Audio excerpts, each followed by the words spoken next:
میں بھی ایک خط دکھانا چاہ رہا ہوں۔ یہ خط پروف کرتا ہے کہ عمران خان اور پی ٹی آئی نااہل ہیں اور بدعنوانی کرتے ہیں۔ یہ خط یہ پروف کرتا ہے، لیکن میں یہ چھپا کے نہیں دکھاؤں گا، میں آپ کو یہ سامنے دکھا رہا ہوں اور میں آپ کو یہ خط اور یہ پورا پڑھ کے سناؤں گا، اور پھر اس کے بعد یہ یہاں پہ رکھا ہوگا، جس کو یہ کاپی چاہیے وہ دیکھ سکتا ہے۔ میں اس کو جیب میں ڈال کے گھر نہیں لے کے جاؤں گا، میں اس کو جیب میں ڈال کے گھر نہیں لے جاؤں گا، خالی صفحے کو، یہ پرنٹڈ بھی ہے۔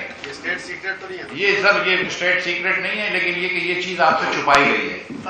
جو ایسے اب مجھے کہنا نہیں چاہیے، لیکن جو یہ کہہ رہے تھے کہ امریکہ ان کے خلاف سازش کر رہا ہے، پھر ان کو بلا کے بتا دیا کہ وہ کسی کو بتانا نہیں، ہم ان کو سازش کر رہے ہیں۔ اور پڑھے لکھے لوگوں کے بارے میں ان کو اب یہ کہتے ہیں کہ نہیں دیکھو وہ سازش کر رہے تھے، ہم کو بتایا ہے انہوں نے، 12 اور 25 دن ہم بیٹھے رہے تھے، اب ہم کو خیال آیا جس دن ہماری حکومت جا رہی تھی کہ ہمارے خلاف سازش تھی، ہم آپ کو یہ بتا رہے ہیں کہ یہ عمران خان کی نااہلی کا ثبوت ہے، یہ ان کی بدعنوانی کا ثبوت ہے۔ بھائی جب 2017 کے اندر نواز شریف اور پاکستان مسلم لیگ نون کی حکومت ختم ہوئی تھی تو 6.1% شرح نمو تھی، ترقی کی رفتار 6.1% تھی۔ خان صاحب نے آتے سال پہلے سال 1.9% کری، اس کا صحرا جناب اسد عمر صاحب کے اوپر جاتا ہے۔ جس سال انہوں نے پاکستان کی تاریخ رقم کری اور 9.1% بجٹ ڈیفیسٹ کیا،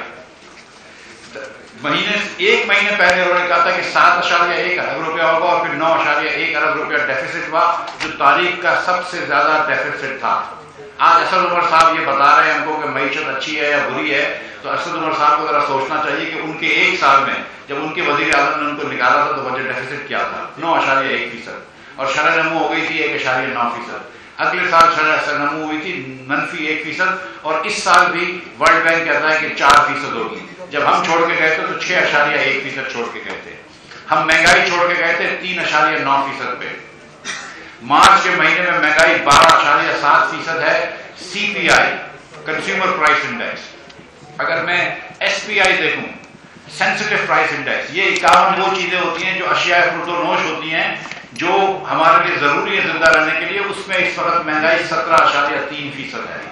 اور پاکستان کی تاریخ کو آپ جا کے دیکھ لیں کہ ہمیشہ اربن ایریاز میں، شہری علاقوں میں تھوڑی سی کھانے پینے کی چیزیں مہنگی زیادہ ہوتی تھی، بنسبت دیہی علاقوں میں خان صاحب نے اس کو بھی الٹ کر دیا، اور اب دیہی علاقوں کی مہنگائی زیادہ ہو گئی ہے۔ اور فوڈ انفلیشن 2.3% پہ ہم چھوڑ کے گئے تھے، 2.3% پہ، وہ بھی اس سال میں 10.2% ہو گیا، اور اس مارچ کے مہینے میں 14% ہے۔